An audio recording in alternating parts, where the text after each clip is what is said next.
October, November 2018, 9702, paper 2, variant 2. Question number is 3. This question is about momentum. State the principle of conservation of momentum. The sum of total momentum before and after collision in an isolated system of bodies is always conserved. The propulsion system of a toy car consists of a propeller attached to an electric motor as illustrated. The car is horizontal ground and it is initially held at rest by its brakes. When the motor is switched on, it rotates a propeller so that air is propelled horizontally to the left. The density of the air is 1.3 kg per meter cube.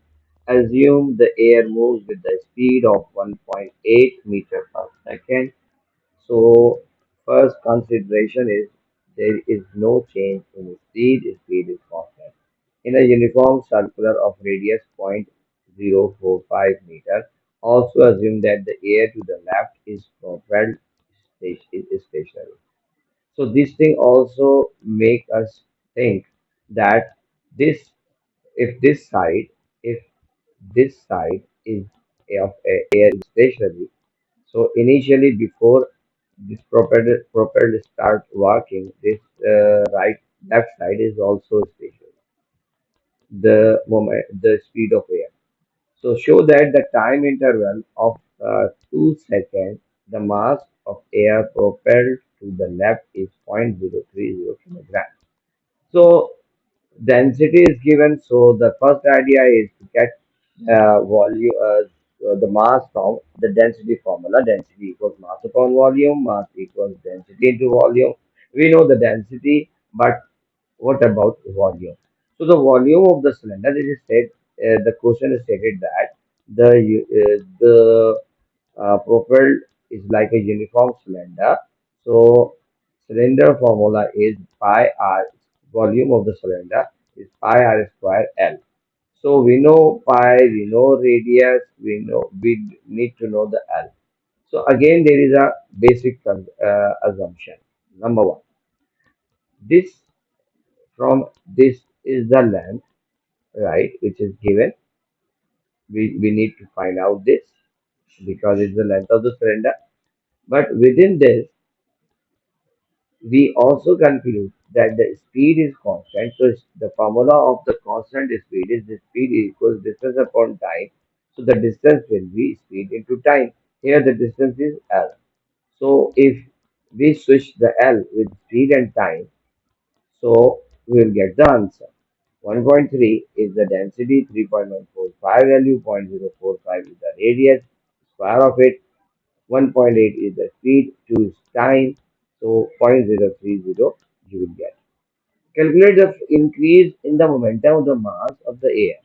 So the increase in momentum is delta P m into delta V. Again, like we assume, the initially before the momentum started, the velocity is zero. So 0.030 1.8 minus 0, which is equal to 0.054 Newton second. The force exerted on the mass of the air by the propeller. So again, the formula is rate of change of momentum is F. So 0.054, which is there, divided by 2, we will get 0.027 Newton. Explain how the Newton's third law applies by the movement of the air by the propeller.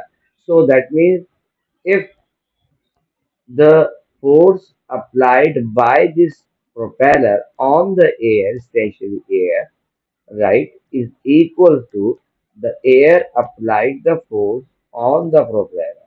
The force applied by an propeller on propeller is equal to the force of propeller applied on air. The total mass of the car is 0.020 kilogram. The brakes of the car are released and the car begins to move with an initial acceleration of 0.075 meter per second square. Determine the initial friction force acting on the car. So, what we need to know? We need to know the friction force. So, first of all, we know the formula F equals ma. So, the total net force applied is zero point 0.2 divided by 0.075 meter per second square. So the answer is the force, the net force is 0.015 Newton. So the force exerted by the propeller is 0.027. Okay, and the net force is 0.015. So we need to make find the difference of 0.027 minus 0.015, which is 0.012. So this is the force applied by the brake, which is actually a frictional.